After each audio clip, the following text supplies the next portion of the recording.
My name is Klaus. I am a member of the NTU Designer Lab, a science lab that designs drones. But today, I'm not here to talk about flying machines. I'm here to talk about how to make latte art. Why?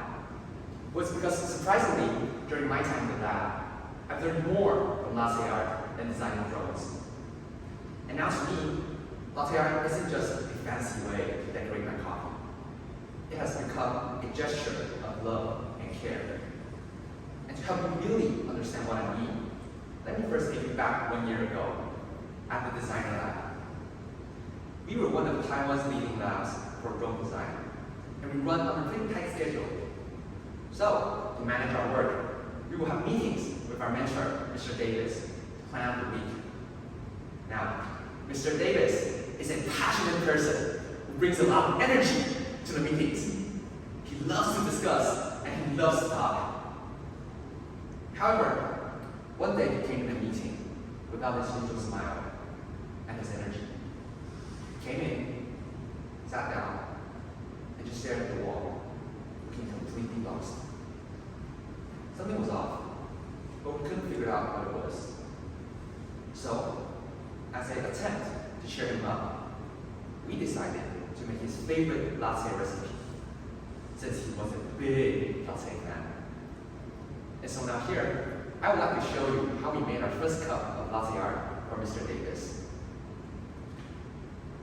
There are two things that goes into a good cup of latte art: a fresh shot of espresso and a jug of milk steamed to a rich, foamy texture. And the reason why the word fresh is highlighted here is because only a fresh shot of espresso would have a crema, which is the thin layer of brown foam you see on top.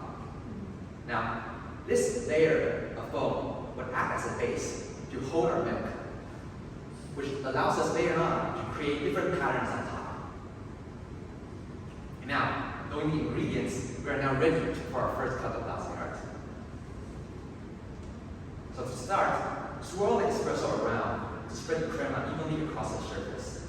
Then, slightly tilt your coffee cup and start pouring in your milk. You want to pour it while moving in a circular motion. This way, the milk will fall underneath the crema, giving it a beautiful golden brown color. This step is called setting the canvas. The crema now is like a canvas, providing a golden background to contrast against the white milk, making the art more visible and appealing. So, after setting your canvas, slightly lower your jug towards the center and speed up your pour.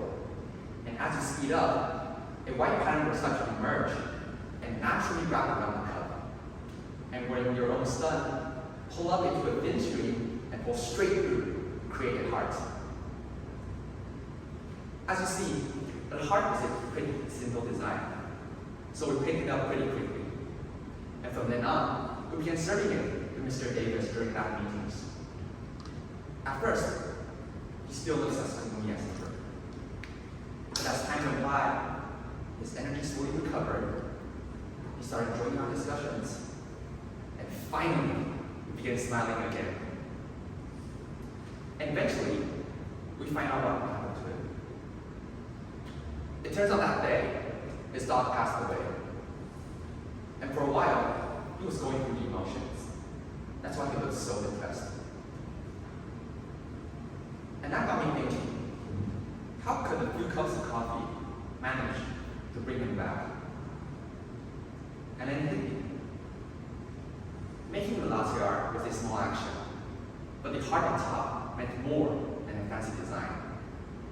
It showed Mr. Davis that we were there, and we cared about him. And honestly, this is what it comes to be. These small actions matter, and it makes people feel appreciated and loved. Whether it's greeting people with a smile, or simply holding the door for someone else. So please, keep this in mind. Small gestures do matter, and sometimes they're all it takes to make someone else's day better. Thank you.